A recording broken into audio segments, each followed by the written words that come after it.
Hey everyone, welcome back to Security Unscripted. My name is Vincent Dana and I'm here today to talk to you about an interesting vulnerability. It's no surprise, I think it's probably shown up by now. I think we're on episode 7. So it should be no surprise to you now that I have some built-in angst when it comes to how the security vendors rate vulnerabilities. If anyone's listened to any of my talks that I've done for Red Hat in the past, you can probably see a bunch of them online on YouTube. I have a real issue sometimes with the way that NVD, or the National Vulnerability Database, rates some vulnerabilities. I have a couple reasons why I have a problem with this. Predominantly, number one is they're not always wrong, but when they are wrong, they can be pretty wrong. The second is everyone takes what they say without putting any thought into it. There is no risk evaluation, no risk assessment done when it comes to these different vulnerabilities. They just say, oh, NVD rated it this, therefore it must be true, period. No questions asked.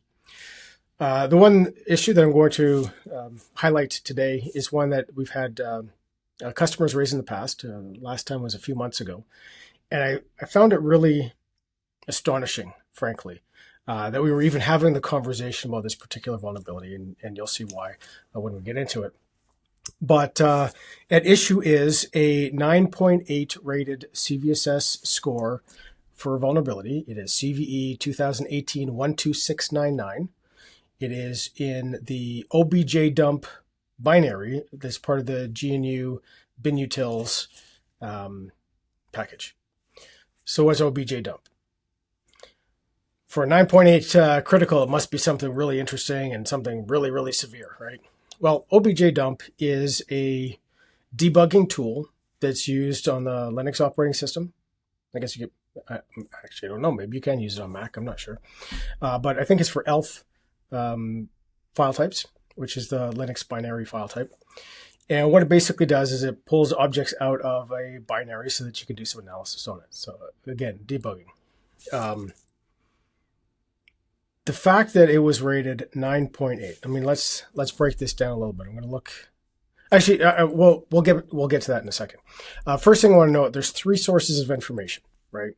There's CVE.org, which is the fine folks who create the CVE program, maintain it, and manage it.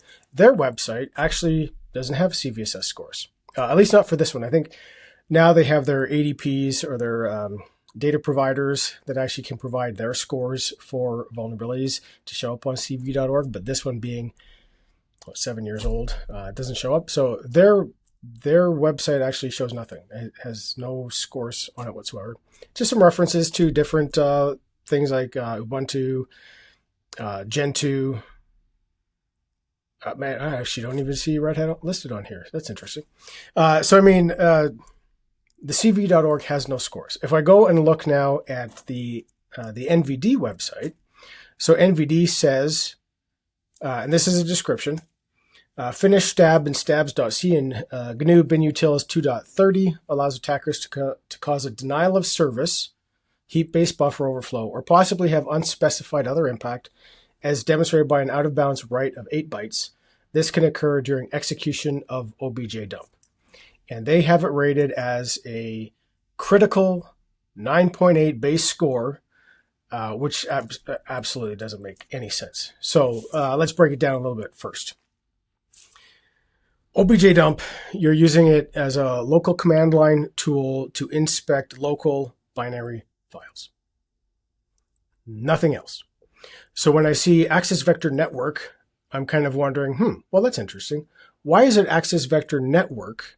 objdump in itself doesn't even have network capabilities. You point it to a local file. I mean, I suppose you could, use netcat or SSH or something like that to transfer a file, but that kind of is something outside of the capabilities of the tool itself. So AVN seems egregious to me. It should be AVL or local, right? They say attack complexity low. I mean, that's probably true. You just kind of point objdump at presumably a malicious file that would cause it to do the buffer overwrite. We're looking at privilege required none. I mean, that's kind of true if you use AVL. right? If you have access vector local, you have local access to the machine, privilege is required. I mean, you could trigger this as a user. But then they have confidentiality high, integrity high, and availability high. Well, they did say unspecified other impacts and denial of service. Now, if we look at this again from a local perspective, local file, local user, runs objdump on a particular file, the denial of service is to yourself. I mean, you can do this by just hitting Control-C. What's the big deal? When you're looking at confidentiality and integrity, I kind of don't see where that's coming from. So the confidentiality of what? The object file that you're examining, you get to see it. I mean, that's kind of the intent of objdump. Doesn't seem to have, it's not a privileged tool. It's not sudo. It's not SUID root. What other files is objdump going to give you access to that you wouldn't normally have access to as a particular local user? Probably none, right? And when it comes to integrity, objdump doesn't actually change files. It just dumps the symbols and other information about that file. It doesn't actually change anything. So integrity, impact of high seems a little bit egregious as well. So when we look at all of these things combined, right, we have to look at these things in terms of the context of the application, the thing that is being attacked and what could actually happen when it's being attacked. In the case of objdump, you're really doing a denial of service to yourself. You're not doing a denial of service to any other user, to any other service or system. It's not a daemon that's running. It is a tool that starts, examines a file, and exits. What's the impact here? What's the security impact here? Now, I did pose it to this one particular customer, and I said, listen, if your business model is to receive binary files from your customers to upload to your website that's running objdump and then spitting that information back to your customers, I mean, maybe at that point you have something to worry about. If that's what your application actually does, if that's what your business model does, maybe at that point you have something to worry about. But outside of that, you really have nothing to worry about. Now, the thing that was interesting was Red Hat actually rated this as a CVSS score of 0. We actually don't see this as being a security issue at all. Came up in a vulnerability scan. And I'm going to do a talk about vulnerability scans soon because I'm not their biggest fan. And I'll leave it at that for now. We'll get into that later. But vulnerability scan scans a container. Bin utils is in the container because there are tools in there that you actually need to run. They're part of it's part of the base Linux operating system. And at that point, customer's upset. We need to have this fixed right away because this critical vulnerability is showing up because my scanner told me that it's there. The amount of effort that had to go into explaining, not to the engineering team. The engineering team understood. They're Linux users. They understood that this is actually what we would call a nothing burger. The security team, on the other hand, who was looking at the report, who trusted implicitly this scanner that was using this data from NVD, that they also trusted implicitly, was like, no, absolutely not, must be fixed. No one could explain to me why. Makes no sense. So we had to have a fairly lengthy conversation around this particular vulnerability and why it didn't matter.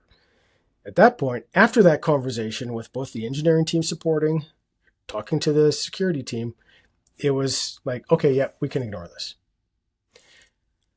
This is my problem with NVD and my problem with vulnerability scanners that rely solely on NVD. This was a garbage vulnerability that didn't even actually need to be called a vulnerability, and it wasted so much time. Different engineers, different security people, executives got involved. This got escalated to senior leadership. For what? objdump crashes when you point it at a bad file. So scary. This is just one example. I'm actually going to dust off a few of these examples because I find it both amusing and frustrating. Amusing because it's completely ridiculous. Frustrating because we have to argue this sometimes. And I know, like, I'm speaking from a vendor perspective, but I know that engineering teams understand these things, and security teams are like, yeah, but I can't tick my box. I have to be able to tick my box. We've gotten to this point where security is driven by like a compliance mindset rather than a risk mindset. Outside of objdump as a service, the risk is nothing. Minimal. Two zeros. Nothing. So anyways, I'm going to leave it there.